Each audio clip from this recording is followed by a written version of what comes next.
Welcome to the Enchanted Ears podcast. where we discuss anything and everything Disney. I'm Angela. And I'm Joe, and on today's episode, we're talking about our lessons learned from a couple years of ownership of DVC. Yes. So kind of some things we didn't know going into it, but that we've kind of learned over the years that would be helpful for really any DVC member or prospective member. So kind of like talking through those today. Yeah. I haven't regretted it. Yes, so far, yeah. I mean, the highlight there, like spoiler, have not regretted it, but definitely learned some things that I think maybe we would have done differently, or in the future, if we would ever get another DVC property, may look at a little bit differently. So we are back from our cruise, so you can compare if you're watching this on YouTube, if Angela's tanner than she was last week. Or not. I know Probably that not. was the big speculation. I will say last I'm week. wearing zero makeup right now, so I probably looked a little tanner last That was the big speculation. But we will recap our cruise next week. So tune in next week. We'll have our cruise recap next week. But before we get into DVC and all of that, I want to cover the Disney news of the week. So a couple pieces of news did come out last week while we were away. The one thing is that Disney's going to be offering free water park entry to any hotel guest in 2025. Now, the caveat is it is only on your day of check-in, and all people must be on the reservation for the room. So basically, it's not every day you can get in free. It's just the day you check in. I think this is a way of Disney for people that maybe come in midday, that maybe aren't going to go to the parks. That's what I was going to say.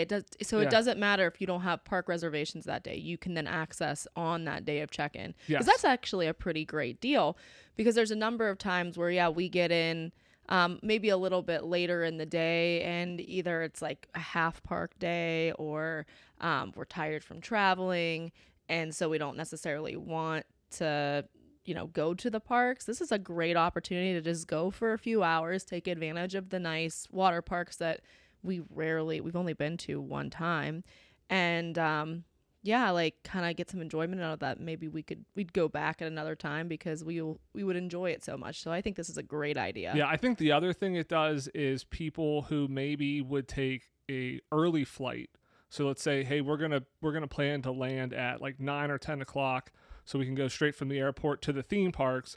Now maybe you go, well, maybe I'll go the day before and have a relaxing day at the water park. So now they just got an extra day of a hotel stay out of you. Yeah, that's true. Because we typically will do like the earliest flight offered, which means like getting up at 2-3 o'clock in the morning, which is not pretty not optimal. I think it's smart too, because with airlines, I mean, I know we try to now give ourselves an extra day, because you never know with airlines and with weather if flights are going to be delayed or canceled. So I think more people are trying to give themselves more of a cushion before their actual trip starts, and now this is just more of an incentive to spend an extra day. And now Disney's got you an extra day at the hotels because you get a free day at the water parks. By the way, on a completely unrelated note, going into MCO, best game to play is searching for an alligator. And guess what happened? Last time we went, just like I think a couple times ago. You saw an alligator? Yeah. Not in the airport. Yeah, he was wearing a fedora and had a briefcase. He had a roller with him, roller suitcase? Now, so we had a lot of time in MCO, and so I made Joe ride the, I don't know, I'm going to call it the monorail. It's like the tram, yeah. Yeah, the little tram multiple times just to pass some of the time, and we didn't get a good, view of the swampy area, and I wanted to look for alligators, so I made him ride it again, and there was an alligator pretty much immediately. It was a big one, too. It was pretty big. This was leaving, so this wasn't when we arrived at the airport. This was leaving. We had a lot of time after the cruise, and like I said, we'll get into all that next week. But yeah, you love spotting gators. I get so excited when I see one. I'm just glad we saw one, because you made me ride it again. I'm like, we're not going to see anything, and immediately you saw one. So. I made you. I mean, it is so fun. We didn't get to actually go to the parks. That was the only ride we rode besides the boat. That is true. The whole time. So right. yeah, I thought it was fun. We got to hear those great messages from Orlando Mayor. Yeah, Buddy Dyer. Exactly. And then the other thing I want to mention is that Disney's made some changes to the My Disney Experience app in terms of dining reservations. So, last year Disney made some changes where you're able to see like all the dining reservations throughout the day, which is nice, because before you would go on and you'd say, I want to eat at lunchtime, and it would show you like from 12 to 2 there's nothing available. But if you look at like 2, it would be like, oh yeah, there's something available at 2:30, and so it became difficult. So Disney made it, you can look at everything for the day. What they're changing to, this isn't officially rolled out yet, but they said it's coming, is you'll now be able to see dining reservations basically across your entire trip. So you'll be able to see 10 days at a time. So like, let's say you want to eat at Le Cellier. So you can say, I want to eat at Le Cellier, and it will show you everything that's available for 10 days. So it's basically the length of your trip. And so then you can pick what works, as opposed to going, oh, is there anything available this day? No. Is there anything available this day? No. Like, it's going to make it so much easier to find and book the restaurants you want. I think this is really smart on their part too, because if you are able to kind of patchwork together all of the places that you want to eat at, then that means that those higher price, like those higher value, like higher price tag places are going to end up getting probably booked more solid for them. Well, I think everything's booked solid. I think what it does is it eliminates like guest dissatisfaction, because I know like when booking dining reservations, it is kind of frustrating when you go, and again, before it was like, okay, is this place available for lunch? No. Was it available for 3:00? No. Like you'd have to, piecemeal it. Now you can at least see the whole day, but it still was frustrating if you go, is it available today? No. Okay. Well, is it available the second day of my trip? No. What about the third day? And then to a certain point, after you do a day or two, you're like, it's just not worth it. Let me find another place to go eat. But if I could go, I want to eat here and see every day, I think you're more likely to book more dining reservations. I think the restaurants are all booking up though, no matter what. But I think it helps guest satisfaction, and it helps people feel like it's less complicated planning a trip, which I think that's the narrative they're trying to turn, is the complexity of it, the fact that, oh, I wanted to eat here, but I couldn't. That's going to start changing, which is going to get people talking more positively about Disney trips, specifically Walt Disney World, versus now where it's like, yeah, I couldn't find the dining reservation, this app, there's like a gajillion different things I have to do. It kind of starts changing that narrative. Yeah. I do wonder, though, how many, because I know one of the strategies to kind of combat the fact that you don't really, like, you want to try to get into certain restaurants, but you're not entirely sure if you're going to be able to get in or if there's going to be last minute cancellations. So one of the ways around that is people will book multiple reservations for the same restaurant. And I think that's still a problem. Fully intending to only use one of them. So maybe that will help a little bit mitigate that, because now you can plan it out better and you don't have to maybe wait for something else at another restaurant. Yeah, I don't know that it fixes that, because I think you're still going to have people planning multiple reservations. There's also a lot of people that just book a ton of them to then try to like trade off with other people. Like, oh, I'll cancel mine so you can have it if you cancel one of yours. So I think Disney still has to work on that. But to your point, there are a lot of people that do that maybe book multiple. And, Disney has a 2-hour cancellation policy. So you have to cancel 2 hours before. So that is a good tip. If you didn't get a place you wanted to eat at and you're in the parks and it's 2 hours before, check, because there might be a lot of people canceling right away, because again, they booked multiple reservations and said, I'm not sure if I'm going to eat here at lunch or dinner. And then, they do one and then they'll cancel the other one 2 hours before. So, in that hour and a half, 2 hour window, there could be a lot of reservations opening up. So don't think, 60 days before I didn't get what I wanted, that's the end of it. Kind of continue to check throughout the day. That's a good point. Yeah. I'm pretty sure that there's been multiple times that we've at least gone to like beaches in Cream and walked up and, you can always walk up. A lot of them have wait list walk up options as well. Right. But some of those maybe are due to canceled reservations or a hole in the schedule that they have. So I wouldn't necessarily rely on that, but it is always a possibility. Yeah. But I think it's good that it's going to be easier now for people to plan their trip, which is always positive. So yeah. All right, so let's get into our main topic, the top things we've learned after 3 years coming up here on DVC ownership. So we're going to be talking about what we've learned from DVC. Now, we're not going to get into all of the details, like nitty-gritty specifics about like DVC and banking and borrowing points and all that sort of stuff. If you're interested in like knowing more about like all of the specifics, you can check out, we actually did an episode a couple years ago. It's episode 157 if you're interested in that. But we will give like a little bit of a background here. Now, we did join in January of 2021. We have 100 points at the Polynesian, and we did get resale. So we'll kind of talk a little bit about, like buying from Disney versus resale, but we did end up, getting a resale. We did have a question from a listener on Instagram to explain the points, because they said like I've asked 10 different people and gotten like 10 different answers on this. So essentially what DVC is, we're going to get an 11th answer now. Yeah. But what you're doing is you're basically, and how Disney phrases it, is you're prepaying for future trips in today's dollars. So kind of the idea is you're paying an upfront cost to then be able to take future trips without paying for them. And the idea is you're kind of paying at today's rates, and in 20, 30 years when the cost of hotels are going up, you essentially have locked in the rates. Yeah, and that's when you start to get your savings. Well, okay, correct me if I'm wrong here, but sort of the way that it sort of worked out for us is a lot of times when we would go and we'd stay at Disney, we would go stay at like Art of Animation or Pop Century. Right. And sort of the way that it works out now when we stay at the Poly, which is closer to the parks as the monorail and stuff, which we'll talk about in a little bit why we picked the Poly, but that works out to be almost like pretty much the same price as what we were paying for staying at Pop. Yeah, we'll get into like AOA. Yeah, we'll get into like the cost of it and like how to kind of figure out a little bit, because that's one of the things kind of learned as we've been an owner and like looked into it more, like figuring out like what's like the cost per night, that sort of thing.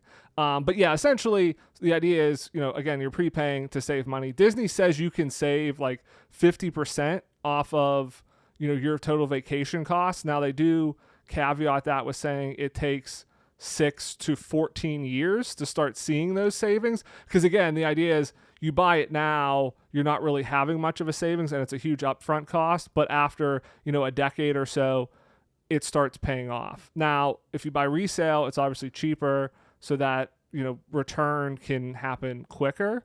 So how it works with the points and the cost is you pay a one-time price per point, and that's the upfront cost.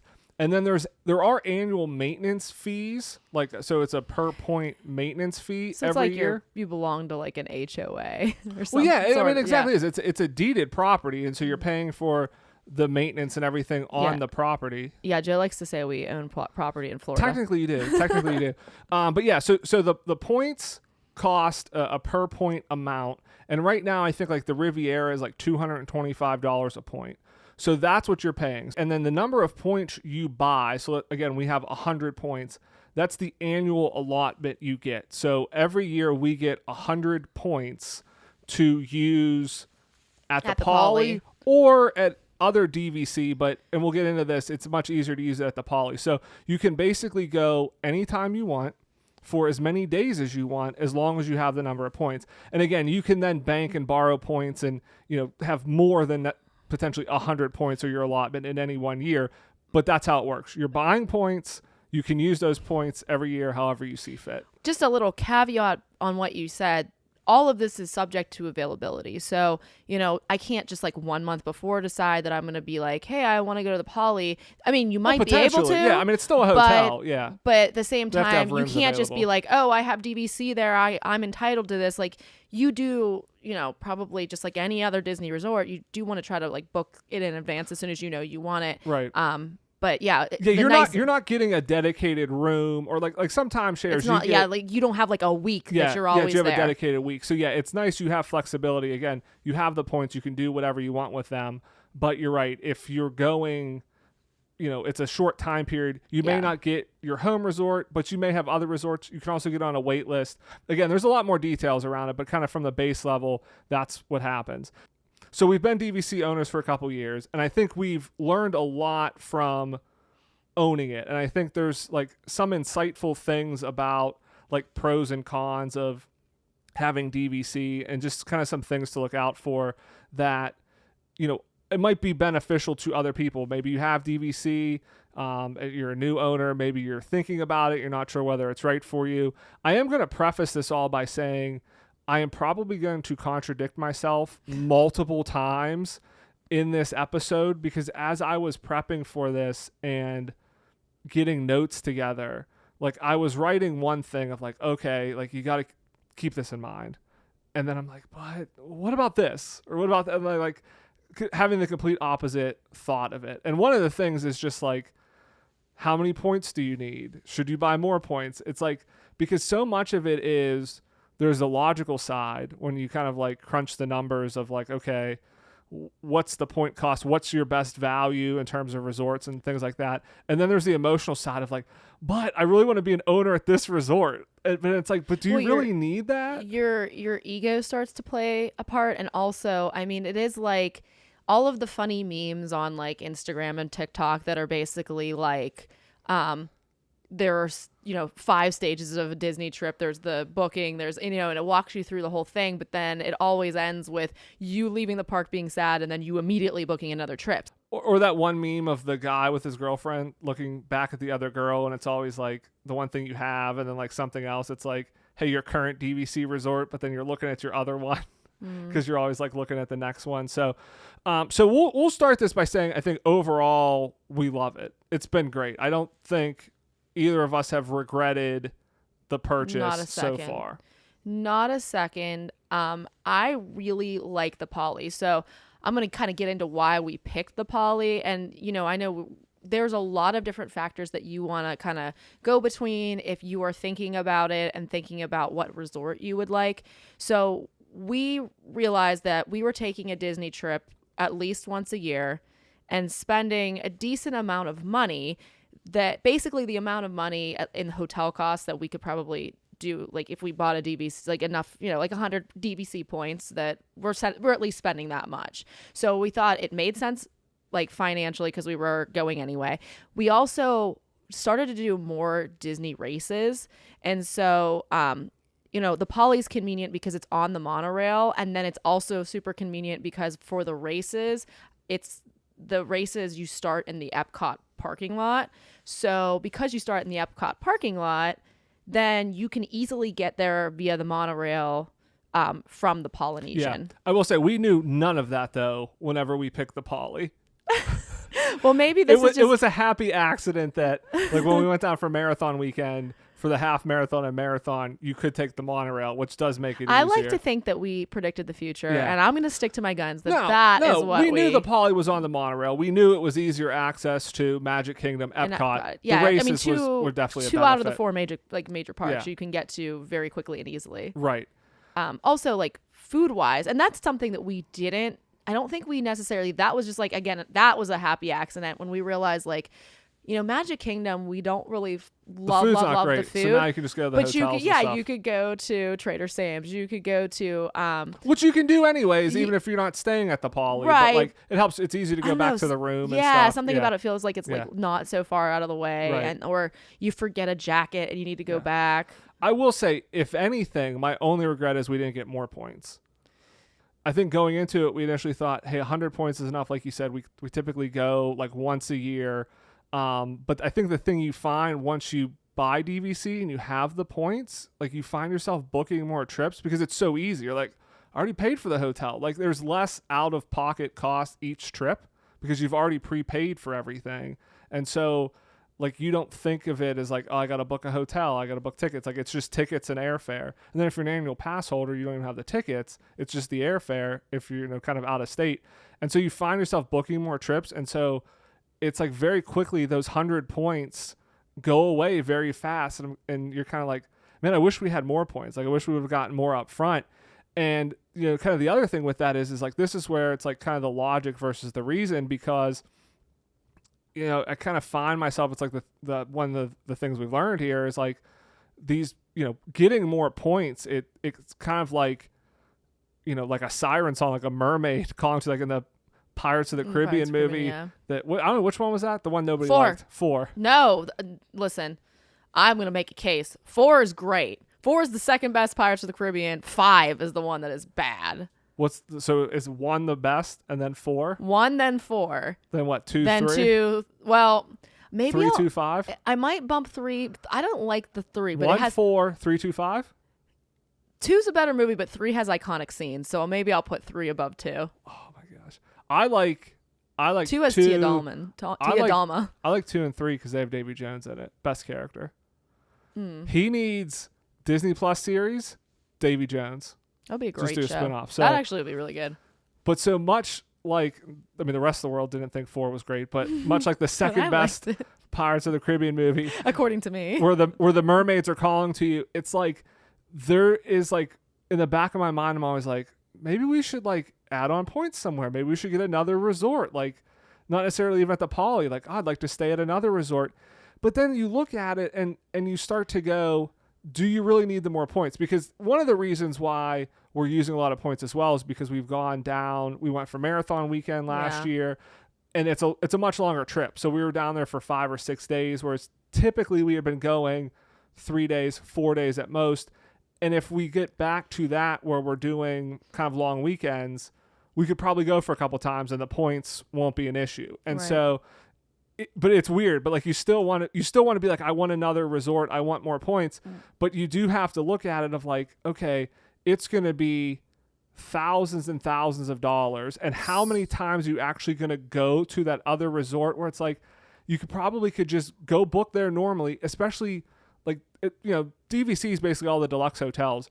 Disney runs some deals. Like I was looking, over the summer, you can get a room at the beach club or Boardwalk for like $350 a night. Well, that is if, as Becky kind of explained, that is if they run those deals at those hotels. This is a day. No, this is a day. It's on. That's what I'm saying. Okay. I looked up, and certain days it was $350 a night, which isn't much more than DVC's costing you. So again, it kind of plays with that. Like it's like you're drawn to getting more points, but you kind of have to like fight that urge and really think about it and be like, is it really worth all this? I already have DVC points.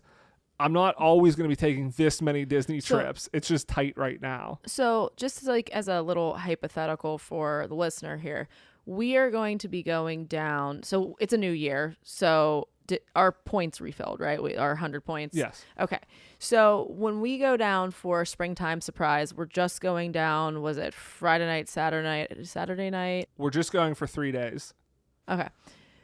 So how many points? Yeah, I think that was using? Like 50 points maybe. Okay. So if we don't go to Disney World again this year, we can roll those points over too, correct. Right? Yeah. Again, you can roll them over. But again, like when we went for marathon weekend last year, when we were there for I think 6 days, that was basically right around 100 points, give or take. So, and again, all of the hotels are different. I think the other thing and the other reason why it's like, oh, maybe we should get points at another resort is because the home resort advantage is huge. And this is one of the things I think if you're looking at DVC, you don't necessarily realize. You hear people talking about this, but you don't really realize until you actually own DVC and you can kind of get in there and start like booking and seeing what's available. But your home resort, you can book 11 months out, which has two advantages. One is something like a race weekend, which marathon weekend next year is 2025. So we could technically book today for next January, but anybody that's not a DVC at the Poly can't do that. And really nobody else can because Disney doesn't even have their 2025 vacations out yet. So you can basically book ahead of everybody else. So you're basically guaranteed to get that spot. And then any of the other DVC resorts, you can book it 7 months out. So you basically get a 4-month advantage over anybody else with DVC points. But what you learn is that 4-month advantage is huge because if you go at 7 months out, a lot of those resorts are booked, especially ones that don't have a lot of studios because those are the least number of points and those book up very quickly. And so it becomes very difficult to get other resorts for the days you want to go. This is where you have to kind of be flexible. Maybe you do look a couple months out and you go, hey, something's available. Like I want to go sometime in August and I want to stay at the beach club. Whenever it pops up that there's 3 days available in August, I'm going to book it and go. Yeah. And you have to be a lot more flexible. Whereas the home resort at 11 months, you can kind of get whatever you want. We've been able to stay at the Poly and at Old Key West with our points. I don't think anywhere else yet, have we? No. Yeah, just those. And Old Key West, and I think Saratoga Springs are easier to get into because they're older. Not as many people are going there. But yeah, so that home DVC advantage is huge. And again, that's another reason why it's like, I really like to stay at, let's say, Animal Kingdom Lodge. Maybe we should get points at Animal Kingdom Lodge. But then again, then you have to kind of fight that emotional response of, do I want to pay $10,000 to stay, to get DVC at Animal Kingdom Lodge when I could maybe stay there one time and be happy, and then, go back to the Poly every time, or, go back to whatever your home resort is. So it's really important, like you said, to kind of find a home resort that works for you, because you have to be happy only staying there. Like, don't get DVC thinking, I'm going to get DVC here just because that's the one that they're selling, or that's the one I can get points at, but I can just stay everywhere, because it is very difficult to just stay anywhere. So basically, you got to find a hotel that, if that's the only one you've ever stayed at, you're happy. So if you don't like, Copper Creek, or if you don't like the Boardwalk, or you don't like the Poly, don't buy points. Don't buy points there, because that's probably where you're going to be doing the majority of your stays. The one nice thing about these is you could also like kind of create a deal with somebody else. If you know somebody else that has DVC, you can have them, use their points to book you a room at their resort, and then you in turn book them at your resort. So like my sister, for example, has Animal Kingdom Lodge, so technically I could ask her, hey, we'd love to stay there, and would you like, you can use our points, you can use 100 of our points. You could trade points with somebody. So that's another thing that, it's just part of like the consideration. It's not that that's something that's available to everyone, but you might have that as an ability, like basically and barter. there is, you can rent points. You can kind of, you can rent points from people. There's DVC rentals, and then if you're a DVC owner, you can kind of sell your points to rent. So if one year you're not going to go, you can kind of sell those to somebody else to get money. They basically pay you instead of the hotel. So yeah, there are, kind of ways. And I think some people do that. Like, let's say you're taking a cruise, because using your DVC points for a non-DVC hotel is a terrible move. Like the point charts are crazy. You're going to end up spending way more money if you use it for like a cruise or an Adventures by Disney, something like that. So I think what a lot of people will do is they want to go on a cruise, they want to go on Adventures by Disney. They will rent their points. Yeah, they'll rent their points out for that year, and then take that money and put it in there, because that's going to be a better return for you than using your points to go on that trip. Because like Disney, basically, again, you're locked into the DVC properties. They don't want you using it for others. They do, because it takes a lot of points. Yeah, but then you're kind of losing money on that deal. I think another lesson we learned, and this is kind of going off of, again, like, how do you pick your home resort, understanding kind of the nuances of it all, is that like not all DVC is created equal. So these hotels have varying number of rooms, varying room types, and that impacts too of how difficult it is to book there and get a room. Because again, even if you have a home resort and you can book 11 months out, you might not be ready to plan a trip 11 months out. Maybe you do only know 6 months out, and that's when there's obviously more competition, because it's within that 7-month window. And so you need to factor that in. So like, it's important to learn like the number of rooms and the room types. And there's, websites out there that have all of that. Like, but for instance, the Polynesian is all studios, which makes it nice because it's all kind of one room type. And there are a lot of them there. There are 360 studio rooms there. So like, it has a very high, like volume of rooms, and they're all one room type. So they're kind of easier to get. Whereas like, if you look at Animal Kingdom Lodge, for instance, they have 46 dedicated studios, and then they have 250 two-bedroom lock-offs, which are basically their studios, but if somebody wants a 2-bedroom, they give them 2 connecting studios. So if somebody's trying to book a 2-bedroom or multiple rooms, they're going to give it. So basically, there's 250 of those. So there's 296 total studios. But if people are looking for 2 bedrooms, you're going to take up 2 of those studios. So again, it makes it tougher to, kind of get those rooms potentially. So it's important to kind of understand what's available. Like something like the Grand Californian out at Disneyland, I think has like 20 rooms. It's got some like super small number of rooms, and it's basically impossible to get into unless you own DVC points there and you can book 11 months out. And I think even that sometimes it's tough to get. Like it's one of the hardest rooms to get. And there's like websites that will show you, the likelihood percentage of you getting a room at 11 months versus 7 months, all this sort of stuff. But the Grand Californian's like very, very difficult just because it's a small number of rooms. So that's another kind of important thing to keep in mind too, of understanding the room types and what's available, because you might have 2 resort options and they're similar in your mind. Hey, it doesn't really matter which one. You might want to go to the one that's got more studios, that's got more rooms, because you know you're going to have an easier time getting in there. The other thing is the contracts all expire at different times. So you don't get these points indefinitely. This isn't like for the rest of your life. These contracts run for 40 years from the date the resort opens. So something like the Beach Club and Boardwalk, they expire something like 2042, I think. So they only have like 18 years left. Whereas you look at like Bay Lake Tower, that expires in 2060. Or Animal Kingdom expires in 2057. So they have longer on their contracts, which means you're going to get more points over the life of that deal. So obviously the price per point kind of is cheaper. So that's something to kind of keep in mind too. Like if you would go to Beach Club now, you're only getting 18 years versus 30 years at some of these other places. Yeah, that's definitely part of the consideration, because if you're not going to own the contract as long, then yeah, it's going to cost you, each point costs you more, because you're paying basically more per year for all the points that you get. Yeah. So let's get into like kind of the cost per point, because again, this is something we kind of looked at going into our purchase, and this was kind of our decision of buying from Disney versus resale.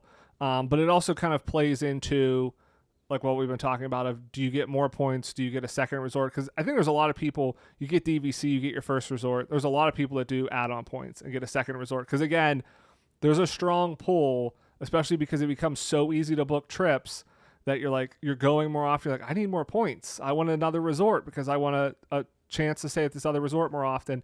And so you kind of have to look at this math again. So maybe first starting with, like, I'm just imagining Tomatua, but instead of having like a bunch of gold on his back, it's like the names of the various Disney resorts. The DVC yeah, like I feel like that that should be a meme. Yeah. So maybe kind of first starting with like Disney versus resale. So right now Disney is selling at Walt Disney World, at least, just the Riviera. It is, like I said, $225 a point. I think the minimum number of points you have to buy fluctuates. I believe it's 100 points now.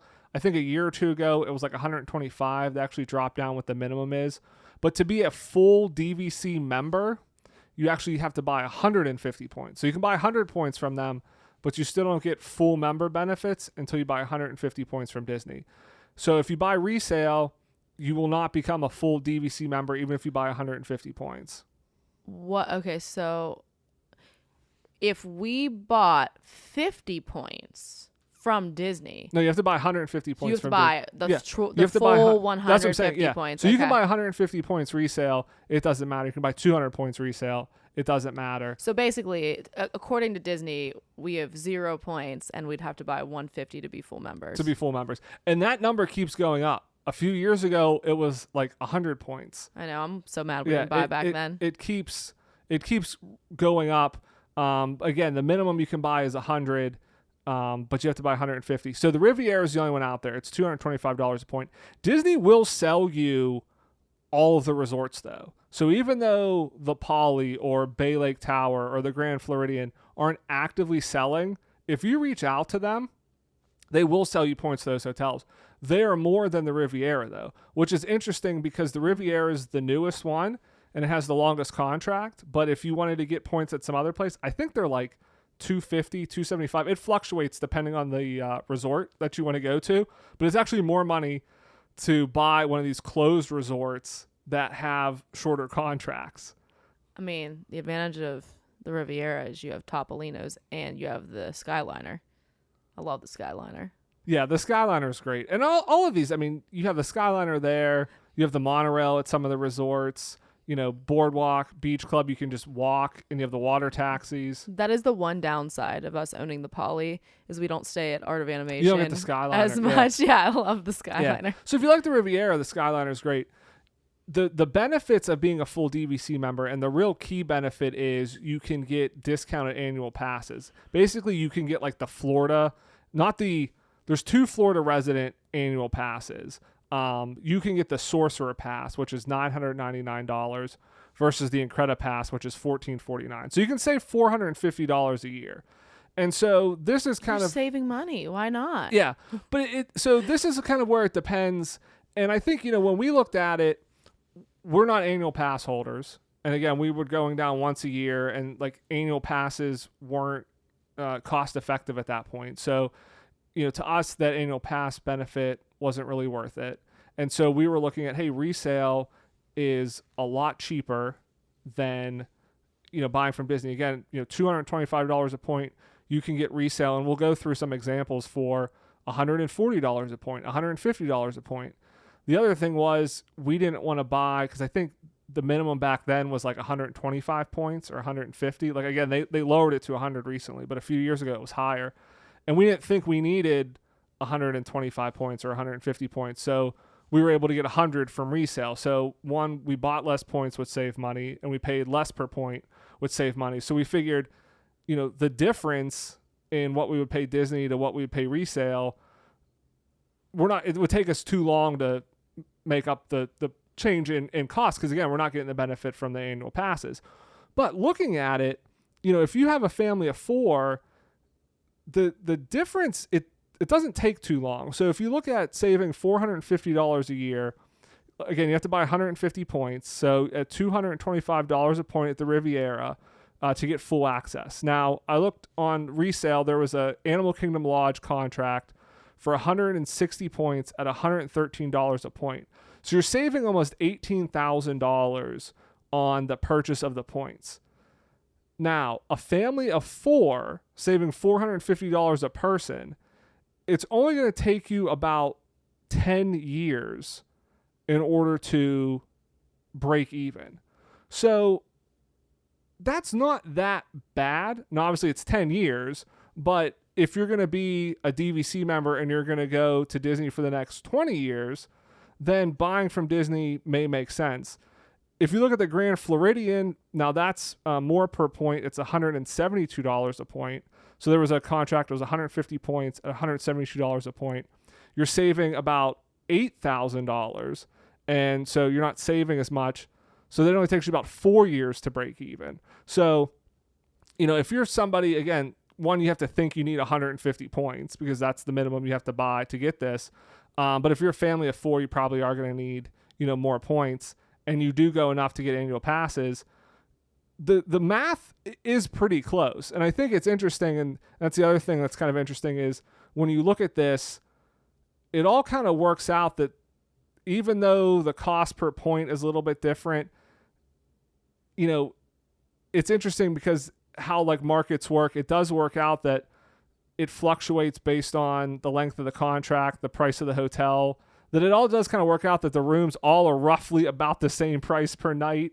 And that, hey, the premium to get it from Disney is about a 5 to 10 year payback on annual passes, which is pretty reasonable. And that's about what Disney says it takes you to kind of start saving money around that, 6 to 14 years, 10 years. And so it is interesting how it works where you can see some big price differences, like $18,000. Like that's a huge number. But if you look at it and you're buying 4 annual passes every year, after 10 years, you're saving money essentially. That sounds like a great way to get yourself deeply in debt. Oh, I'm saving money here. Well, that's 100% the thing. Whatever you do with this, do not like take out a loan to pay, because like you can do this, like Disney will finance it and stuff, but you pay like way too high of a percentage, and then that eats away at your savings. Because if you're paying interest on a loan, then it's costing you even more money, and it's taking you even longer to make your money back. And so it's like you need to be able to pay for this. Like, would not recommend buying this if you have to take out a loan for it. Yeah, I was gonna say, if you're a person, I feel like, again, you go every year, you go for a decent amount of time, probably 5-7 days or so, then that's when I feel like it's starting to make sense, because that's where we kind of figured out it was making sense for us. Yeah. And then, or you go a couple times for shorter periods. Right. And then the other downside to resale, you're not the full member, so you don't get the annual pass discount. You can't stay at any of the new resorts. So you can't stay at the Riviera. You can't stay at the new Disneyland Hotel. And any future resorts they build, you can't stay at. So you can stay at all the existing ones, which there are a ton. It's basically all the deluxe hotels at Walt Disney World. So again, more than enough, because as we've talked about, it's very difficult to get into all of those anyways. Right. If you're trying to use your points. So it's not even like it's real easy to get in everywhere. But yeah, any new resorts they build, you can't stay at unless you buy your points directly from Disney.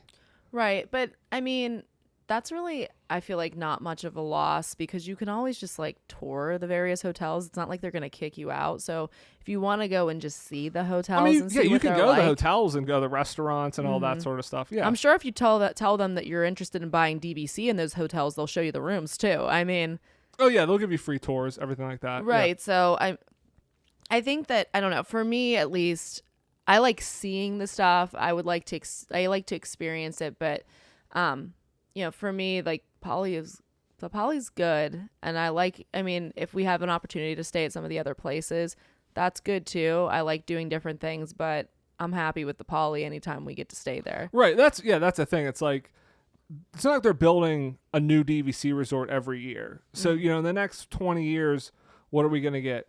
Maybe 4 or 5 new resorts. Yeah. And again, it's like, just, you could pay just to stay there for yourself because they're all hotels, or you know, if you know somebody there, again, you could trade points. But again, like, there's more than enough hotels for you to stay at if you want to do resale. So the other thing is, like I was kind of talking about, is like, not all the points are created equal. So, you know, 100 points at Beach Club is not the same as 100 points at Bay Lake Tower, because you only have 18 years at Beach Club, or you have till 2060 at Bay Lake Tower. So the cost is still the same, essentially, is what you're saying. Well, that's the thing that's interesting is I kind of was looking at this, and I put together a spreadsheet, and if anybody's like interested in this to kind of help them calculate like what's the price per point, is it worth it or not, you know, go to our website, enchantedears.com. There's a contact page. Like, send me a message. I'll send you the spreadsheet. But the price, if you buy resale, because again, Disney isn't actively selling all these other resorts, there's different prices. So like, if you look at it, for instance, like Beach Club is found one, it was $134 a point for 150 points. There is a 2042 expiration, like I said. So basically, you know, you're getting 18 years of 150 points. Now, there is an annual maintenance cost as well. I'm not assuming any increases in the maintenance cost, which they do increase every year, but it works out to like $16.07 a point is basically what you're paying. And then I think this is how Disney does it. I mean, it's like, I was doing this, and when I kind of calculated these different numbers, I was like, they're so close. It's almost as if somebody at Disney is calculating all of this and making sure that the number of points per room makes them all roughly the same cost. Like, you know, it's interesting. Like, you look at it, and, you know, we'll do one Animal Kingdom Villas, because Animal Kingdom is a very low cost per point. But if you look at the number of points per room, like the way they play with this, you can tell they know what they're doing, because it all kind of like roughly works out the same. So based on the number of points you need, like on average at Beach Club, at $16 a point, a little over $16 a point, it's going to cost you maybe $250 to $350 a night. Okay, so for somebody who isn't as math-minded as you, I'm gonna try to paraphrase this, and you tell me if I'm thinking of this correctly or not. So you're telling me that they basically play with the number of points that it's going to take for you to book that hotel, such that when you basically multiply the cost per point times the amount of points that they make you pay for it, it's going to roughly be the same cost as somewhere else. Yeah, they all work out roughly the same. So Beach Club is a little bit more expensive. It's $250 to $350 a night. Now, again, if you would go pay like a rack rate, which is like the non-discounted rate, Beach Club's $700. So you're saving about half, okay? Now, if you looked at Bay Lake Tower, so there was a contract, 160 points at $141 a point. Now, again, you get a 2060 expiration. There's a little bit lower maintenance, so it's $11.51 a point. Okay, so immediately you go, wow, that's $5 a point less. This must be a great deal.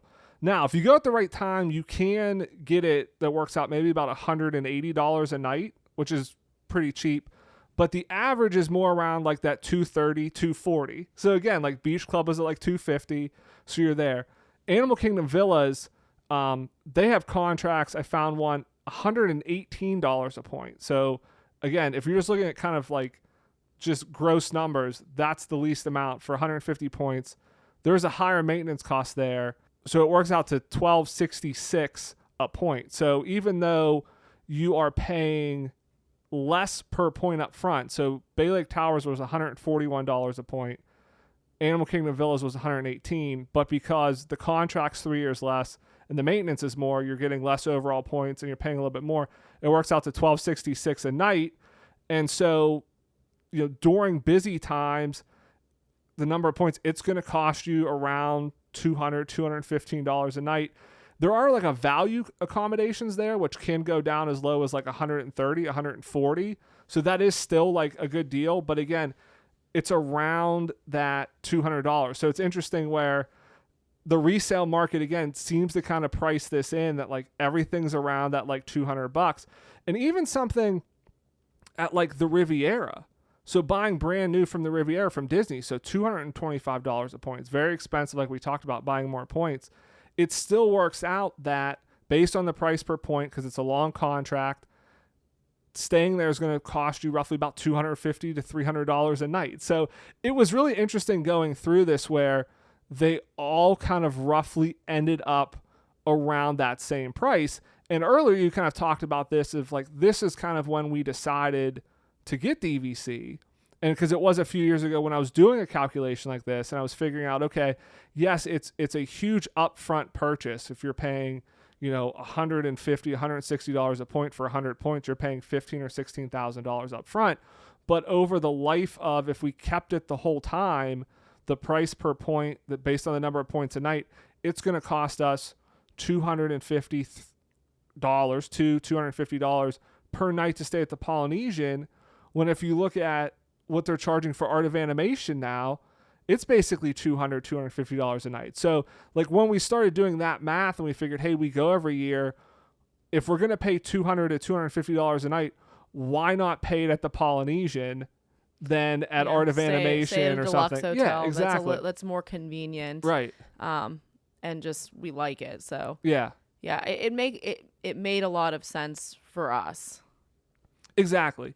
And again, so like, looking at this, it's roughly the same. Now, Animal Kingdom is cheaper. So again, like if you're looking for, just like lowest cost per point, keep that in mind though, of like the length of the contract and stuff. But even with the shorter length and the higher maintenance, again, with some of the value accommodations, now again, you have to look at how many rooms that is, because those value accommodations are probably only a couple rooms and maybe harder to get. So if you're staying at the studios, the regular kind of studio rooms, it's going to be more points.